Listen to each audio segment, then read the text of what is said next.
ალბათ პირველ რიგში აღსანიშნავი ის არის, რომ ნებართვა, რომელიც მიცა მას მერიამ, მე მგონი არ იყო სწორი ამ ადგილას რუსთაველზე. იქ სადაც ისეთი მტკივნეული რაღაცები გვახსოვს ამ მოახლოეს ისტორიიდან.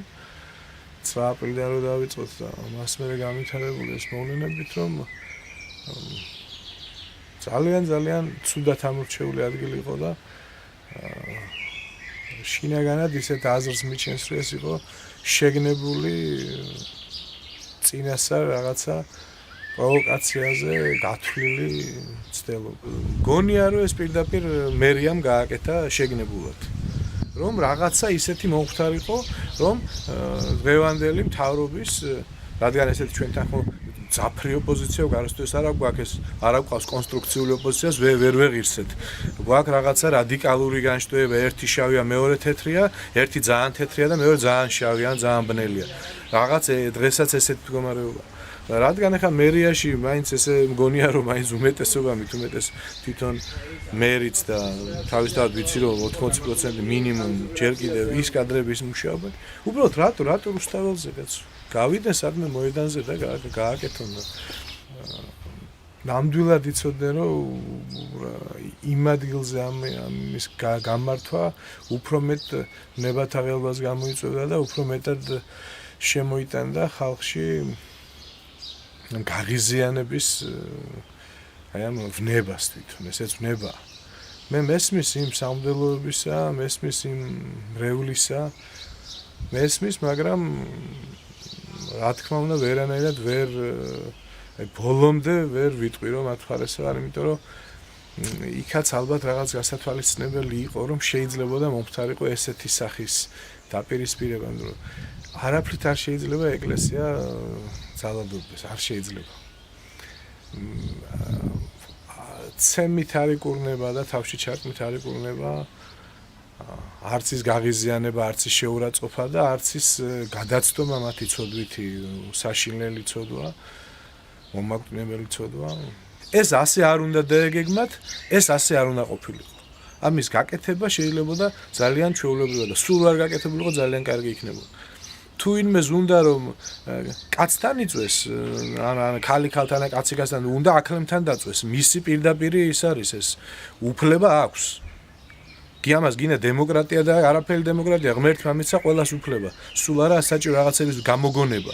ღმერთმა მოგცა თავი რაც გინდა ის გააკეთა. არ არის საჭირო და ეს ჯულის კანონში მითითებულია კიდე ცხოველთან წოლაც.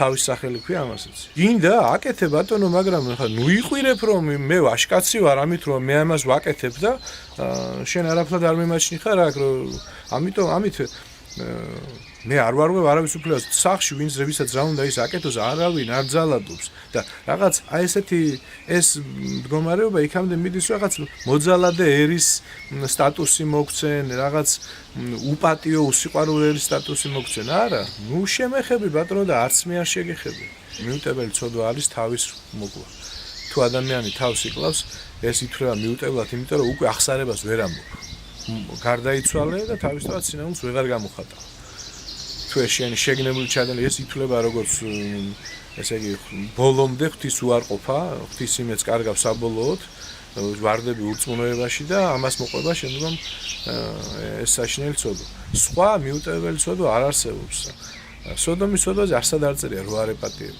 ეპატიებად მაგრამ აქვს ძალიან დიდი კანონი როგორც კასტაკლის კანონი ისე განიხილება ძველი ახშულის კანონების მიხედვით თუ კი ნუ რა თქმა უნდა ეკლესიისგან გამკვეთა ხდება მაგრამ მოგეუბნებით 15 წელიწადი უზიარებელი 20 წელიწადი უზიარებლობით ისჯება არის ძალიან მძიმე კანონები მათ შორის რომელიც დღეს ახლა წარმოუდგენია ვინმე მაღასრულოს მაგრამ ამაზე არ არის საქმე დღევანდელ დღეს რაღაც თვითონ მიტევებაც უფრო იოლი გახდა და ეკლესიას ბევრად ადვილად მიუტევს ხოლმე ბევრად თავარია იყოს სინანული ესე იგი იყოს სინანული რას ნიშნავს მე მივხვდი რომ არასწორად ცხოვრობდი და გადავწყვიტე რომ ესე არ ვიცხოვრო ესე იგი თუ მე მივედი ახსენებად და თქვი რომ მე ვიყავი სოდომისტი ვიყავი მამათმავალი